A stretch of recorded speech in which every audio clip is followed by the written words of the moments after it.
Cause if you catch me at the border, I got visas in my name. If you come around here, I'll make 'em. Everybody. Hello, everybody, and welcome back to another episode of Speed Talk. Pretty pumped about this one. We got the O2 of Tanner Mullens joining us tonight for episode 23. Tanner, welcome to the podcast, man. Thanks for joining us. Yeah, thanks for having me. Coming off of a pretty big weekend, how'd your weekend go at Ogilvie? That was good. Up until a little bit after halfway, I broke the heim on the chain adjuster and just ran the drive shaft into the tranny, and that was it. So up until Oof. then, it was pretty good. We were decent every time we're on the track. So uh, I don't know. I feel like we were probably at least a top three car. I feel, and part of it though, I guess. You typically get around that place pretty good, Tanner. How was I didn't get to watch truthfully. How was like the track all weekend and the whole qualifying process, heat races? Did you feel like no matter where you started, you had a track and car to compete, all weekend? Or what was kind of the shakedown there? Yeah, it was actually really good. Qualifying was slick and it had just a little ring kind of around the top, but it was different on both ends. So the bottom, like in three and four, it was good. You just had to slow down and make sure you hit it, and like you could rip the top of one and two pretty good. And I don't know, the heat races were good. They were two lanes, and then like the feature got a little bit choppy, but I swear that place with a little bit of chop race is better than just being smooth. So I enjoyed it. It was a really good track. Every time we go, it's a good track. So I Yeah. can't complain. Did you feel added advantage on American racers versus run against? I know some guys were on the Wasota package with the Hoosiers, some guys were on the UMP Hoosiers. Did you feel like there was maybe a tire package or car package there? I know, like looking back to Fountain City, you ran good at Fountain City, but we had that rain the night of qualifying, and it seemed like the UMP cars definitely had an advantage during qualifying. Was it kind of the same scenario up at Ogilvie, or do you think with the track being a little bit drier, was it kind of like an even playing field? Yeah, I think it evened it out a little bit, and then like them with soda tires seemed to fire really well, and even the UMP tires. But they're like we had a break, I think lap 30, and it was like about 20 laps in. And I feel like the American racers kind of that's where they shine them because we ran the M30s a little bit down here, and they get like the hotter they get, the greasier they get, and they just don't really. They're not a longevity tire really, unless you get a 60, and I don't know, you just got to work on them a lot. But I feel like it was pretty even the way that they had done it, and I don't know, there wasn't really one car that stood out, the whole weekend compared to the others. So I think it was a pretty fair race. Do you like that format compared to like Fountain City's 100K race? Like the format was different. I like both of them, but like the one Barry had was like like that draft deal makes you really think, and um, I don't know, kind of put some pressure on you because if you could be on the front of a heat, that would be most relaxing spot to start. But uh, knowing you need some passing points, you gotta like I think I got a four or something like that. But that was definitely makes you think a little bit, and definitely got to earn your points there for sure. So I guess I'm not aware. You said the draft deal. What was the deal there? So like you qualify, and I think so. They did two heats per group, and like I was in the second group, and I was third quick overall, so I was the third to pick. And basically they got the heat race filled out, and you just walk up there with a magic marker and pick your starting spot. So, like I think Gerke he picked front row outside, and Cade was front row outside, and um, like the pole probably would have been a good place to start. But if you lose a spot, you lose points, and you really needed a few passing points if you could get them. So like I just went with the four, thinking, I don't know. Hopefully on the start I could get one and at least run third. And I got to lead for a while, and instead I jumped the start or something on a restart. So put me back to fourth and ended up third. So it was enough to get us in. They put you back three positions on the restart?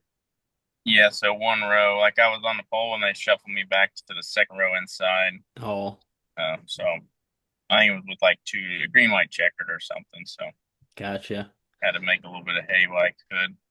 Jackson knows all about that. Yeah, yeah, I got docked the other night at Deer Creek. I had like a straightaway lead in my heat race, and Forbes gets on the radio and he goes 28. We had a green white checkered restart. He goes 28J, you're going back row. I'm like, are you shitting me? So I go back to third, and our weekly shows run on passing points now, and I started on the front row.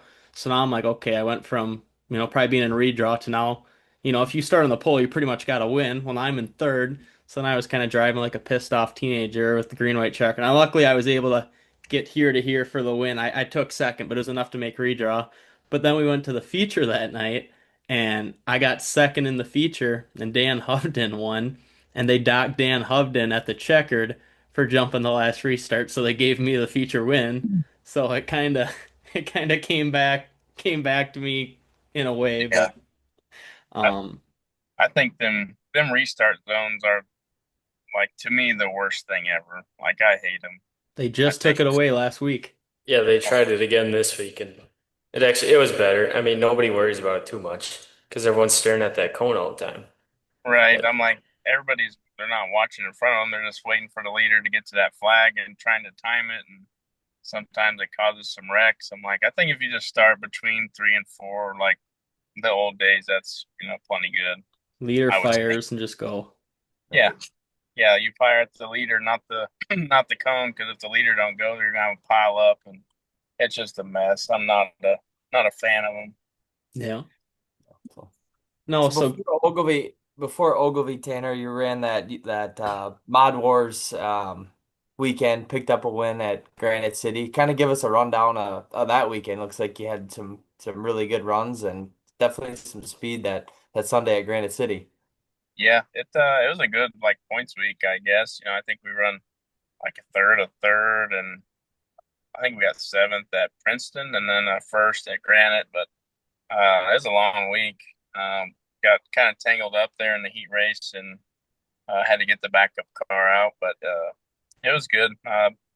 It was fun running some of them tracks that we'd never been to, like Granite and Princeton, and um, I don't know that can't remember that first place we went Fairmont. somewhere up there. Yeah, that place is huge. Like it's like Daytona. Feel like you're drafting, and it's fun, but it's different for sure. Yeah. For the fans that might have been watching on Racing Dirt, Tanner, in that heat race, what did you all wreck there coming to the checkers that made you pull out the backup car?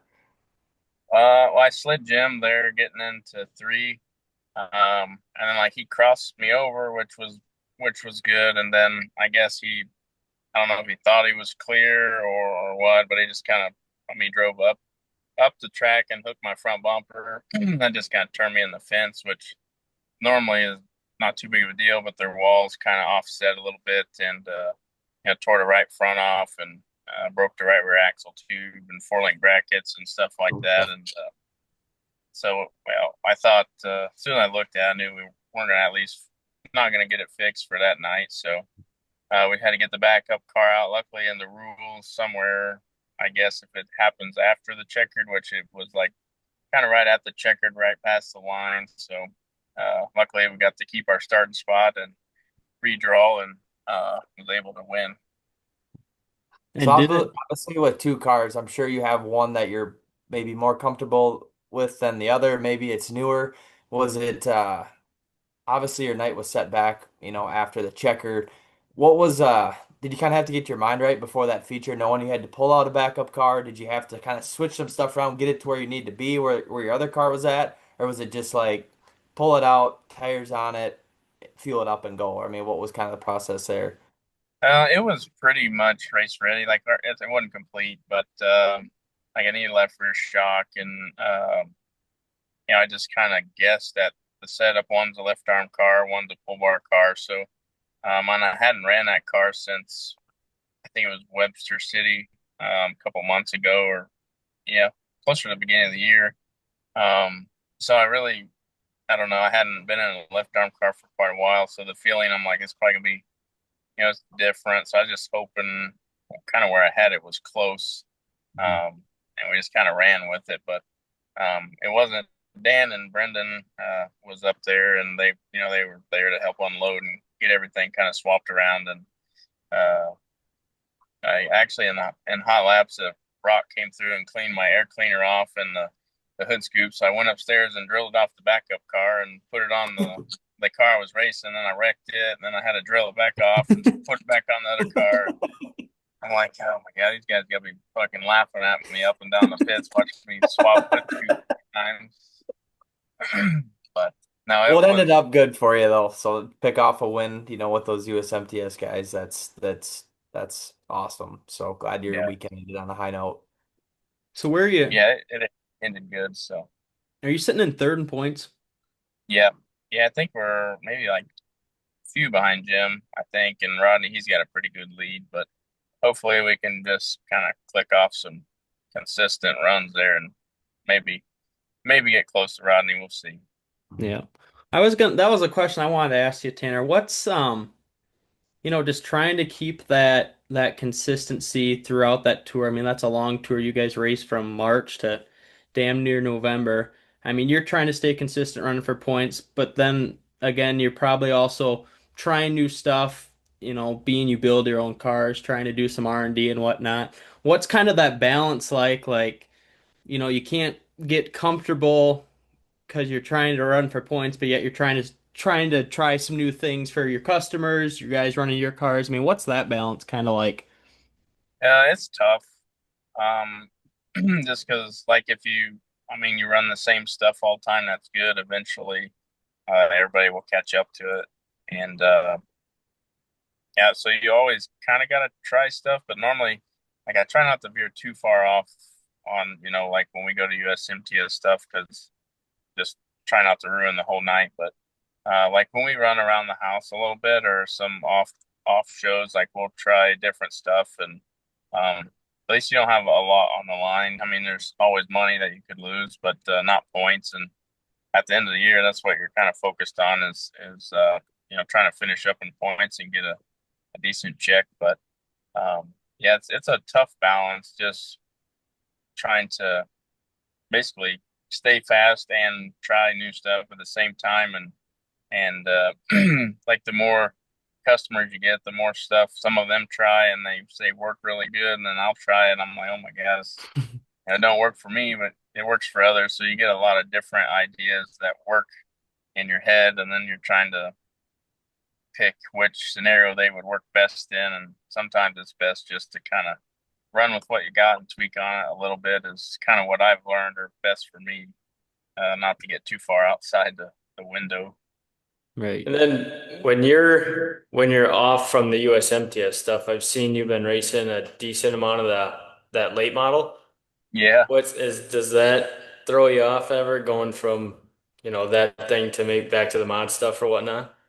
I feel like it not terrible, but I'm like after I drove that late model, I'm looking like for a feel that my mod probably will never have. Like you're so stuck and you got traction all the time. And I'm like, man, if I get my mod to drive like this, it would be great. But I'm like, I don't think I'll ever get that. But no, it's really fun and I enjoy it. It's just when I get to do it, I'm not really on top of it because I don't mess with it a lot. And but it is fun and I enjoy it. What kind of car are you racing? It's a rocket. It's a rocket. And yes, we just got an open motor for it. I think it was a couple months ago. Scott Bailey built it, and it runs really good. I've never had that much power. I don't, I don't believe so. It's fun. I remember talking to Jack Sartane once, and he said he drove one down at, I can't remember where he said he drove it, but he said it's just like driving a big go-kart. Oh He yeah, said he said you just point it and it steers wherever you turn the wheel, and he said it's just like driving a big go-kart. right. Yeah, I'm like, God, it's. I was amazed when I like raced it a little bit. I'm like, this thing is like in the racetrack so well, and um, but yeah, I've like we've even just like tested our mod and tried stuff that I'm like, yeah, I can't get the feel that that thing has. We got so much nose on it and spoiler and all that. Just probably never get it, I suppose. Do you feel like some of that late model technology is starting to make its way into the modifieds though? I think so. You can kind of tell like a lot. Like I don't know any late model guys really, but I know some of them guys that do, and it's kind of a trickle down effect. I feel they'll get it, and slowly somebody will start getting it, and gradually get faster, or you'll just kind of notice a little bit of change here and there. But yeah, I feel like it's slowly getting here, and I don't know. I really don't like technology just because I'd rather just not have to worry about it, but it's part of it, and unfortunately, I'm trying to learn about it as much as I can. But Rock on. Well, I wanted to ask you another one I had here. So obviously, we're talking about you building your own cars. I mean, what's the future for Gen 3? I mean, where do you hope it's at in 5 years, 10 years? I mean, where are you wanting things to go? I don't know, just kind of keep growing. I don't really want to be um like I know like say Jimmy Mars and a lot of them they sell I don't know how many cars a year, probably 100 or more probably. I don't feel like that's probably feasible for me just because like I don't have a big facility. I only got a couple guys that work for me, but I think right now we got 15 on order, and that's probably about what we'll do, I imagine. Just so I can still find time to race and make sure I don't get so many out there I can't help everybody.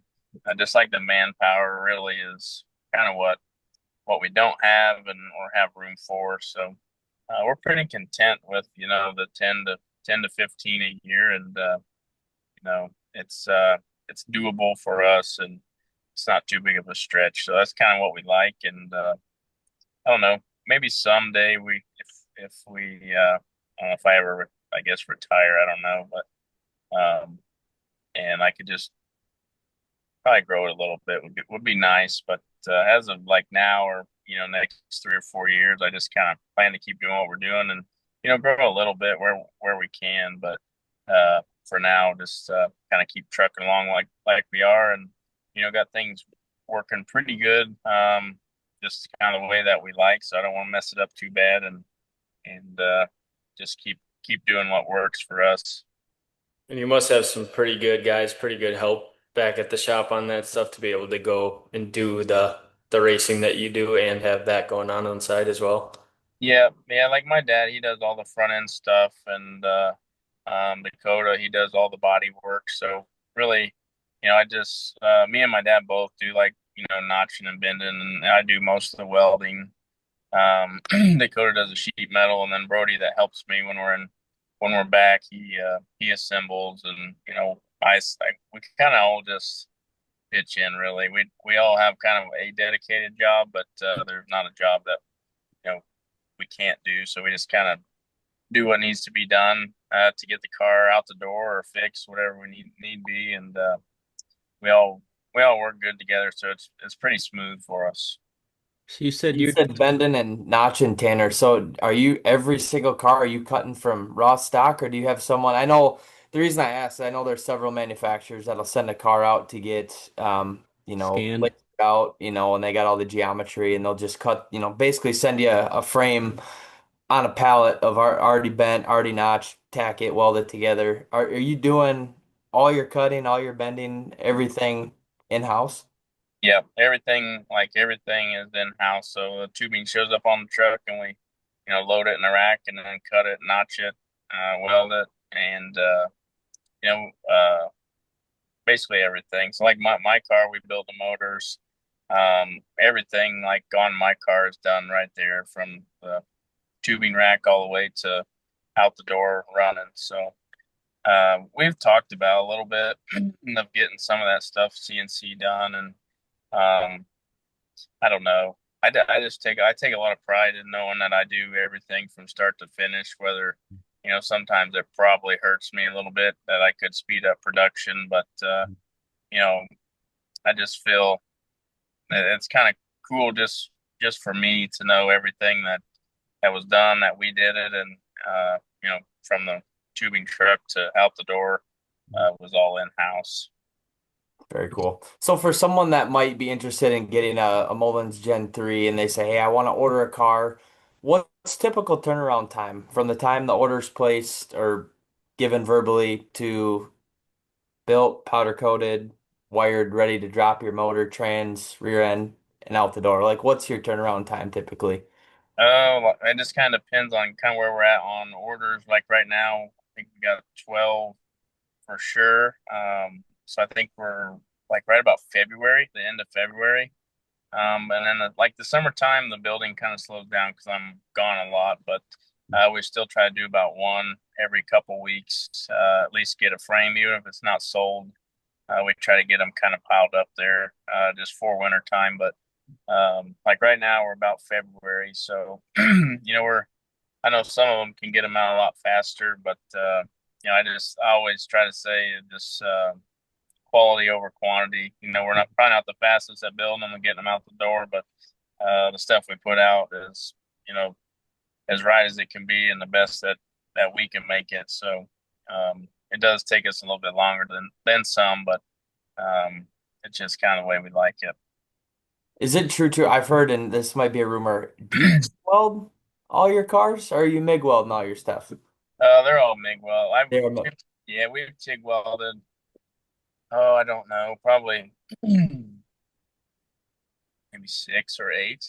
And it's an option if somebody wants it TIG welded, that they can get it. It's just extra charge, of course, but it takes about triple the time to weld one out, and I don't know. They're really nice, and it saves probably maybe 6 to 8, 10 pounds a car by TIG welding it. But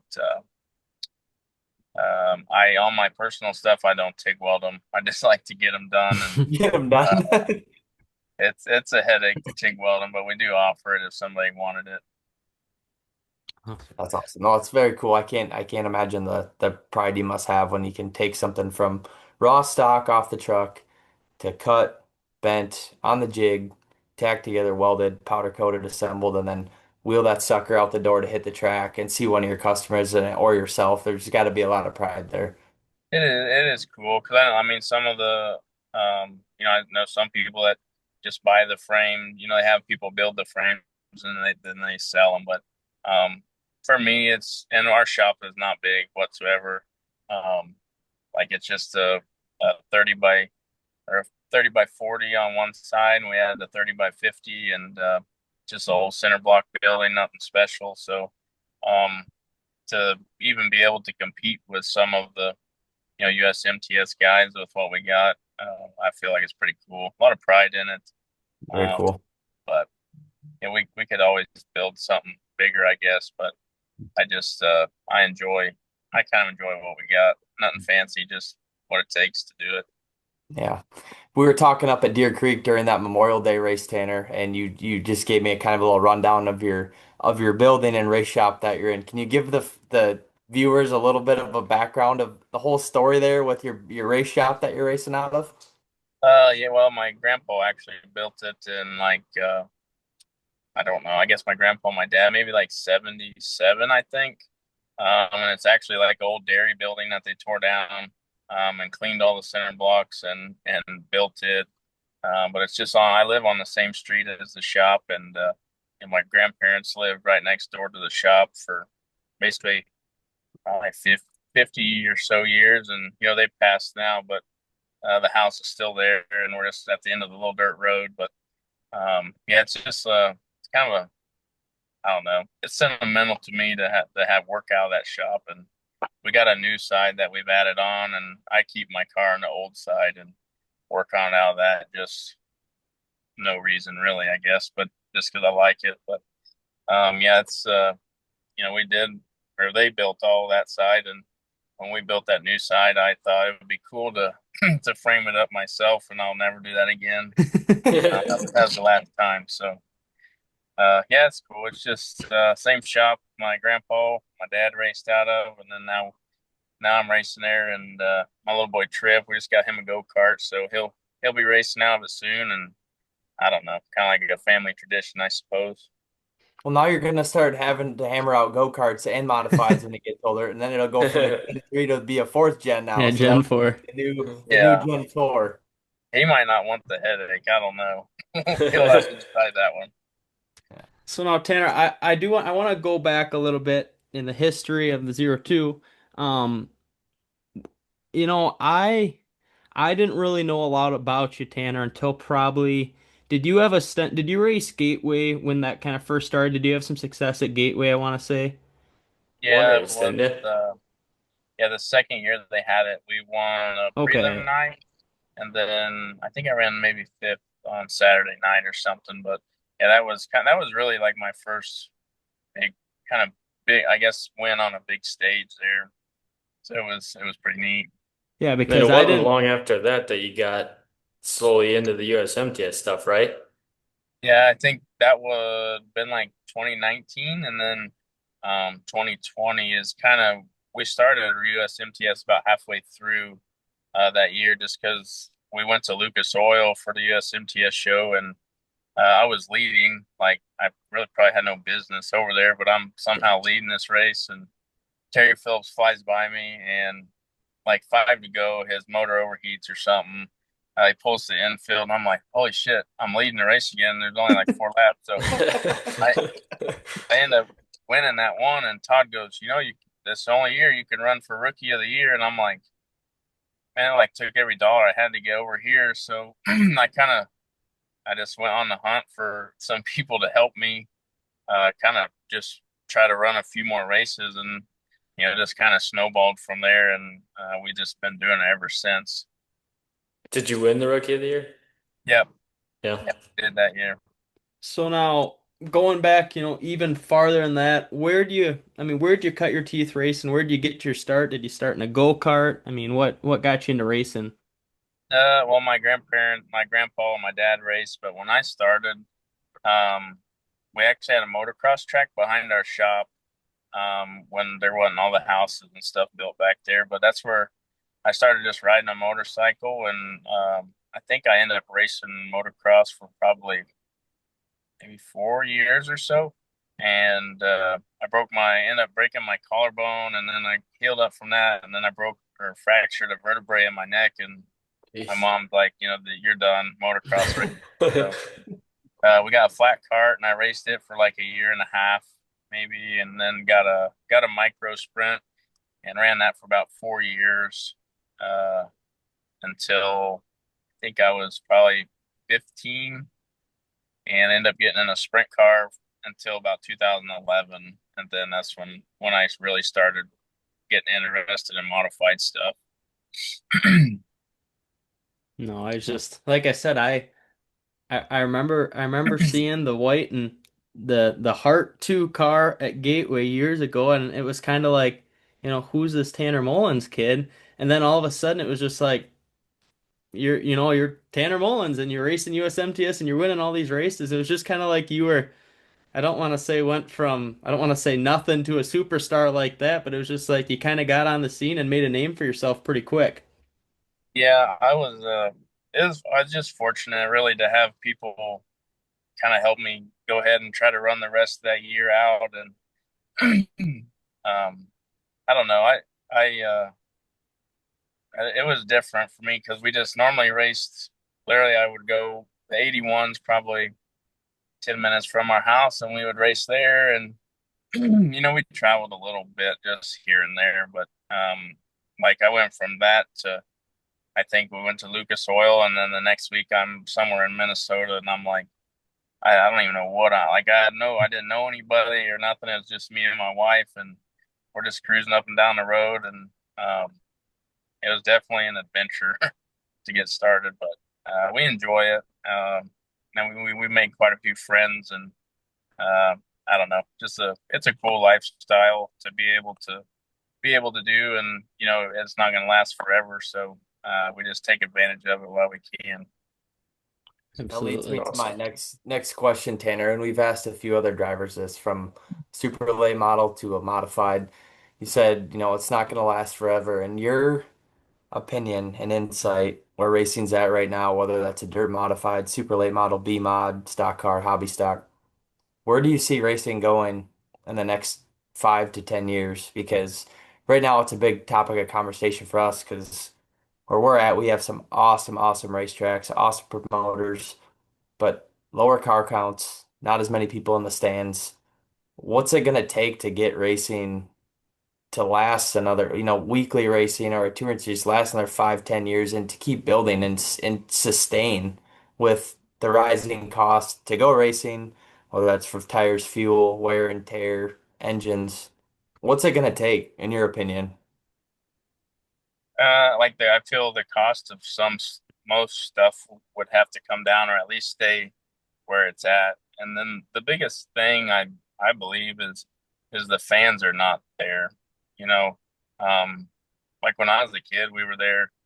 If my dad wasn't racing, we would be there, and like you don't see as much little kids running around, and sometimes people coming down to the pits, and I feel like I don't know. I wish like sometimes that the races weren't streamed just because I feel like if even my dad and for example like I could be an hour and a half from the house and he'll stay here and watch me on on the TV and you really just need the people in the bleachers I feel to I mean that's our next generation anyway is them kids watching and I don't know. I'm really not sure where it will go. I hopefully some of the costs kind of stay the same and we can just kind of keep going like it is at least. But I know it was a lot cheaper even when I started racing modifieds. It was much cheaper to do, and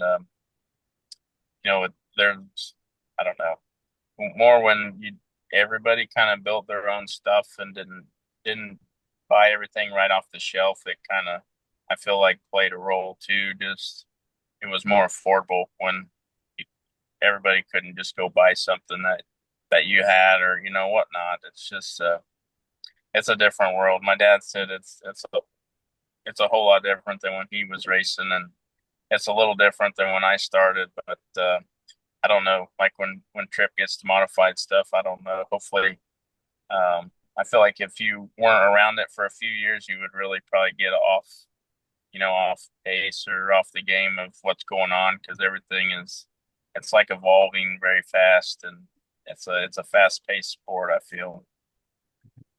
Yeah, I And mean, what do you feel like as a driver? Like, what's the most evolving part of it? Like, is it the shocks? Is it the setup? All the above? What Yeah, I what do you mean, see as the builder, the driver, the innovator with the race car? yeah, like just technology, period. I feel like, before like if you wanted to try something, you had to build it and bolt it on your car and go race it. And anymore, you can put it in the computer and, roll your front end through travel and watch it. Basically, it'll tell you what it's going to do. You don't have to just, trial and error hardly anymore. It's more technology and, um, technology is expensive. So that's that's the worst part I feel about it. Is just trying to learn that, and it's not really. I don't know. I guess it's more accessible the more money you have. I suppose if you got a Mhm. pile, you can spend it and get the answers that you're looking for on a lot of things. The hard part, I feel like, I mean, I race BMods, and BMods are starting to turn into modifieds, it kind of seems like. I mean, when I started racing B-Mods in 2000 and I don't know what it was, 14, 13, we bought a turnkey sport mod for like 4,500 bucks with a crate motor, and it was a competitive, it was a half-ass competitive race car. I mean, I was a rookie, I wasn't much of a driver, but that car could have won with the right driver. Now it's like I feel like you got guys coming into the sport with some money that that can skip over that 4 to 5 year struggle of being in, cheap stuff and learning how to drive junk.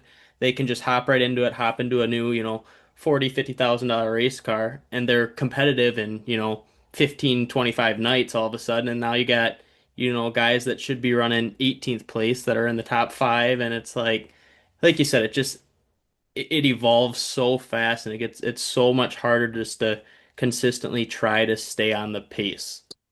Right. Yeah, yeah, it's crazy, really. I don't know. I kind of feel like I wish I'd have grew up in 20 years ago, where you go to the junkyard and you get the stuff that you need to get and put on your race car and just go race it, really. But I didn't, unfortunately. But I just enjoy, I enjoy some of the stuff that we're doing and learning, but other times I'm like, man, this is just that's not what racing needs, really. I don't feel, um, but it is what it is, I guess. And if you want to be a part of it, you just gotta kind of grit your teeth and go along with it, and just do you and do what's best for you and what you feel is best, and just get what you can get out of it. Right. I You guess made that you my make that comment about racing, wish you could have raced 20, 30 years ago, grab the junkyard stuff, build a car. I could sit and listen to my dad talk about some of the racing they did 35 years ago when that was the case, when they'd have five, six half-ass built engines sitting under the shelf Right. in the shop, and you didn't know if one was going to run 50 laps or one was going to run 10 laps or if one was going to run 500 laps, and then there was guys blaming each other, and like they just didn't have the nice equipment, but they had fun. And I can sit and listen to them talking stories about going racing in their old cube van and then going to the jukebox in Algona afterwards and getting together with all the racing buddies and throwing the race up on their projector off of a little handheld camera recorder for the night instead of just flipping them back on Racing Dirt, which love Racing Dirt, but just listen to some of those stories, you can't help but just kind of go like, oh, like are we racing in the wrong era? Wrong Because it era. sure sounds like it's a hell of a lot more fun 30, 35 years ago than it even is today, just because there wasn't the technology. There wasn't, the time was spent, you were building your engines. You weren't having all this extra time and finding that hot setup. It sounded like it was just more fun. And I'm sure your dad probably has very similar stories you guys sit and talk about, but I just Oh, chuckle every time my dad brings some of that stuff up, and it just sounds like it was a lot more fun back then than maybe it even is now. yeah. Well, even like most time after the races, even when I first started out here, you'd hang around after the races for, an hour or hour and a half or whatever. Sometimes we go down Village Inn and eat, and there'd be 10 different racers in there. And like now, the race is over, the doors slam, and people are, hauling ass out there. And I don't know, it's a different time, I guess. But I do kind of wish I would have got to at least be around and just witness some of that back in the day. That would have been pretty cool. Yeah. Sure, I heard sure. I can't remember who said it to me once, but someone made a comment about racing could use a little bit more hillbilly nowadays. And I'm like, that is so spot on. Right, Because you think back, like when you hear those stories, I mean, there you can go back and you can talk to someone from, someone maybe in their 60s or whatever, like, oh yeah, everyone had a race car back then. I used to drive an old, Monte Carlo that we dug out of the junkyard, me and my dad, and everyone used to race back then. And now it's like we've been racing for, I mean, my whole life. Like I couldn't imagine trying to just start to get into racing right now, like having to go and buy everything. I mean, you'd have you to spent damn near, $1 million. yeah, you'd have to be a millionaire. I mean, it's not like I can just go with my kid and we can go run to the junkyard and find an old piece of shit frame and a small block. You can't do that Yeah, anymore. yeah. If you did do it, you would be burnt out so fast you wouldn't want to do it anymore. Right. Is the whole thing, and yeah, I don't know. It's just different, I guess. I wish it was different. Just in that aspect, I feel like there'd be a lot more people that would want to get into racing and want to be a part of it. But the first thing anybody looks at is the dollar sign, and most time they're like, "Yeah, I ain't doing that." Right. Yeah. I But guess my biggest thing with all the racing getting so expensive and whatnot, I mean, and like the live streaming and fans not quite filling the stands like they used to be. I guess my biggest thing is hoping that like the weekly stuff doesn't go away, I guess, if that makes sense. Like we're not all I hope it's not doesn't get to a point where we're all just kind of racing bigger shows for bigger money because I Right. do really like Like I love, like we talk about it all the time when we show up on a Saturday and all three of us got our race cars and at Deer Creek, and it's a blast. But obviously, you need that bigger stuff. But I just hope the smaller weekly stuff that fans can go to every week doesn't totally go away. Yeah, for sure. That's really what racing is the weekly stuff that, their families can go to, their friends can come watch. That's what makes racing go around is all of that. And I don't know, surely I hope it doesn't ever, I don't think it will go away, but I sure hope it don't. Right.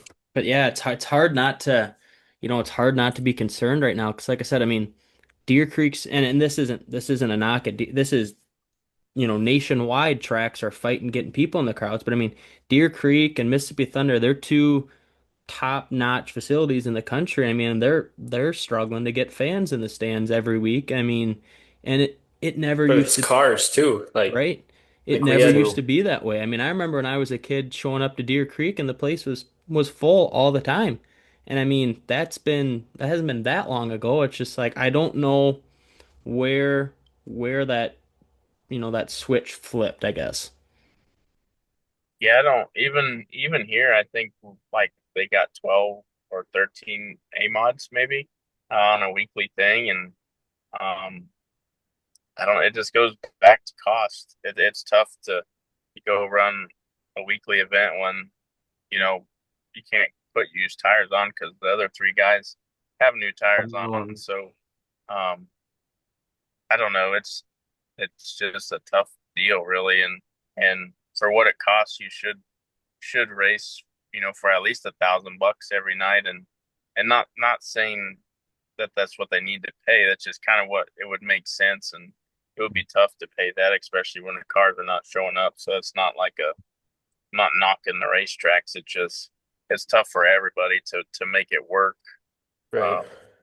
Because like my in the '90s, my dad would race for 600 or 700 a night, and there's places that you race for that now, and I'm like, by the time you spend $150 getting in the pits, and if you burn up two tires, that's another $300, and race fuel's $10 a gallon, and not counting wear and tear on the motor or the gas to get there in the pickup or Even if you win, you're still losing money.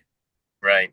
Yeah. Yeah, so it makes it, I don't know, for me, like I don't hardly pay attention. I'm just like, I'm going racing. But like if somebody like my wife was like, this don't make sense, I'm like, yeah, okay, well, we'll stay home. Yeah.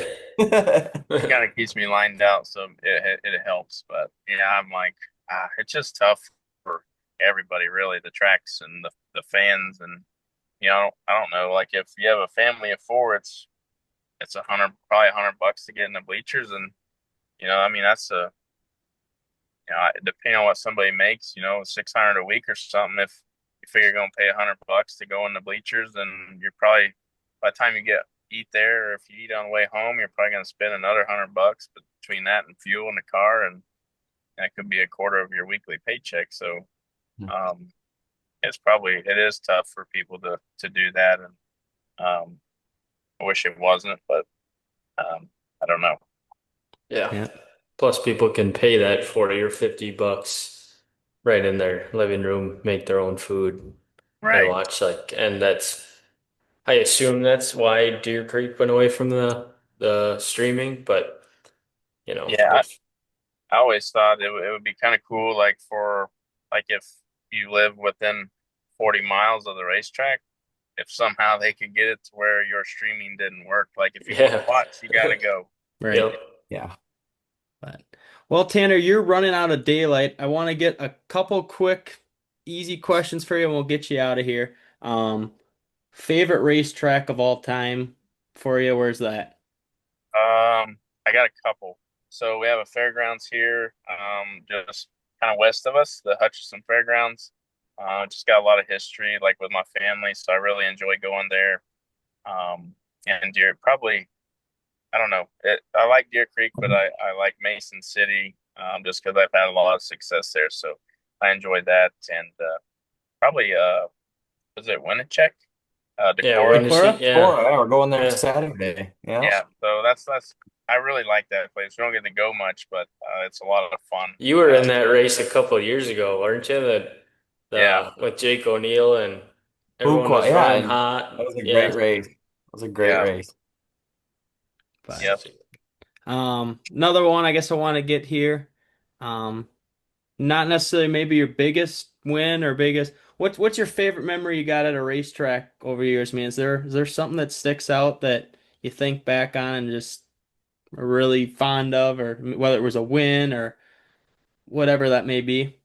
Yeah. Well, the like my first win, uh, when my son was born, like I think it was probably 3 or 4 days before that. So he went to the racetrack and we won that night, and it was just a regular show, but that one's pretty special.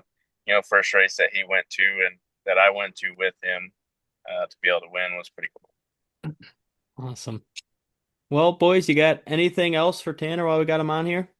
Just thank you for your time, man. I know Yeah. you're busy on and off the road and building cars and dad and husband, so I greatly appreciate your time.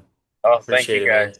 I Yeah, it got was the good. app. I got the app now, so if you ever want me to come back Okay. on, it'd be much much easier. Okay, We'd perfect, love man. to have you again. We'll have to do a Tanner Mullens 2.0 where we'll get some more nights under our belt and we'll have to do a recap. All right, man, that'll work for me. Thank you guys. Okay. Awesome. Well, Sounds good, guys, dude. like we said, this is episode 23 with Tanner Mullens. Give Tanner a call, order yourself up a Gen 3, and Tanner, will see you at a racetrack too soon, man. All right, we'll see you guys. Thank you. Yep. All right. Bye. Thanks for Sounds coming. good. See ya.